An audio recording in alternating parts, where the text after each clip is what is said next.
Okay, our next story here is from the AITA subreddit and is titled, Am I the Astronaut for Not Sharing My Inheritance with My Cousin That Her Father Left Me? This got complicated real quick. I, 32 female, used to have this really cool Uncle Bill. He and my Aunt Sarah, 55 female, started dating when I was 3, and we just had this type of instant bond.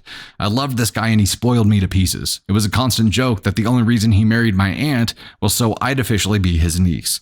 He was ecstatic when my Aunt Sarah became pregnant because being a dad was something that he had always wanted and adored my cousin Julie, 24 female, for the first few years of her life. Then one day, while Bill was out of town, I was sleeping over and in the middle of the night I woke up to use the bathroom and heard the back door slam. It had a very distinct sound. I was curious and peeked out the window from the room that I was in that was overlooking the backyard.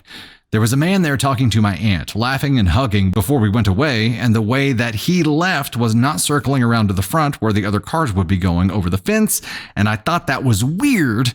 I went back to sleep, and when I woke up, Bill was back, and without thinking, I mentioned what I saw during breakfast.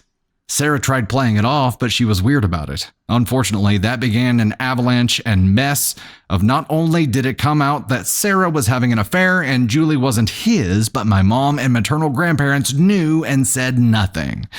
Oof. Wait, how old is this kid at this point? I don't know how old they are when this all went down. There was a divorce, and while Bill let Sarah have the house, he knew she couldn't afford to maintain it. Left the country, he had dual citizenship, and never tried to stay in contact with Julie. It was heartbreaking. I missed Bill, and I was sad for my cousin, so I became a target for her and Sarah's anger. In their mind, if I hadn't said anything, Bill would have stayed.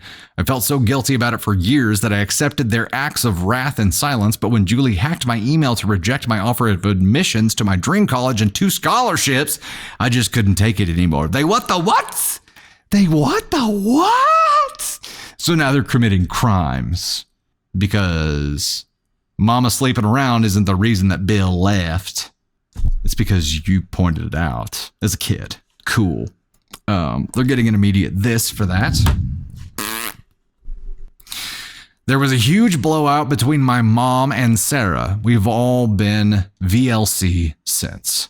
Very low contact. Fast forward 2020, and I happened to see Bill on social media, and I shoot him a message. Ironically, I was surprised that he responded, and he asked about my life. We would talk for a while after that, but never once brought up Julie or Sarah. Bill never married and found out he couldn't have bio kids, and I knew that was tough for him. Unfortunately, Bill has passed away. I went to the funeral in secret just to pay my respects and then went back home. I expected nothing, so I was surprised when Bill's lawyer called and told me that I was left an inheritance.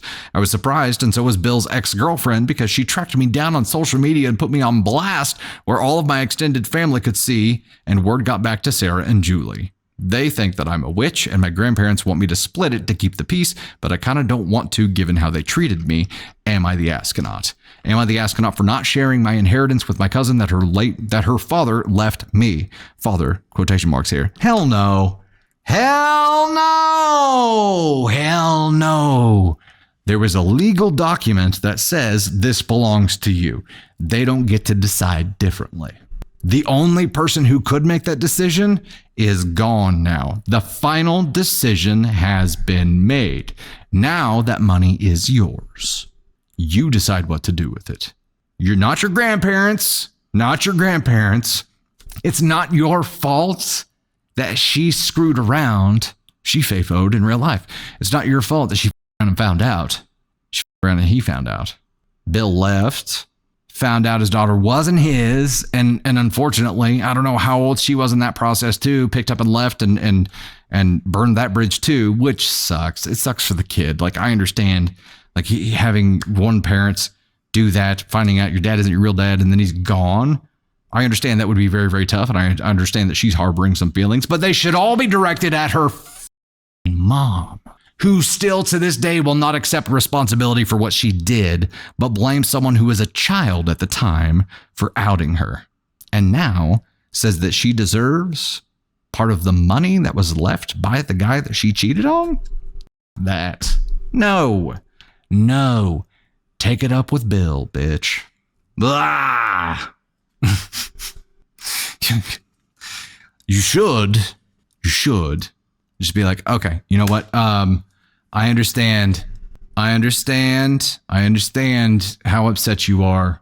I understand how you think you were wronged. I'm going to send you something. Look for it in the mail. I think it would be advantageous of you to send them something. Tell them you're sending something. Look for a check in the mail.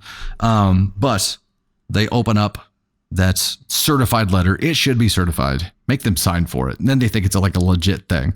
And it's just a piece of paper that really tiny in the middle says, "F you." Or make a check out for $0. Or like 50 cents. $1's good. $1's good. 1 penny. And then I want you to wipe that check on your ass before you put it in the envelope. Dead serious. $10 in pennies. A penny taped to it. There you go. Ooh. And an Annoyatron. Danny, they ruined her college chance, so double F you. Yeah, their response was to hack your email, commit fraud, and try to ruin your actual career, your life, your future. All because she still won't accept responsibility for cheating and blames you for her life falling apart. It wasn't her choosing to be unfaithful that ruined her life. It was you saying something about her choosing to be unfaithful. Yes, that's how it works.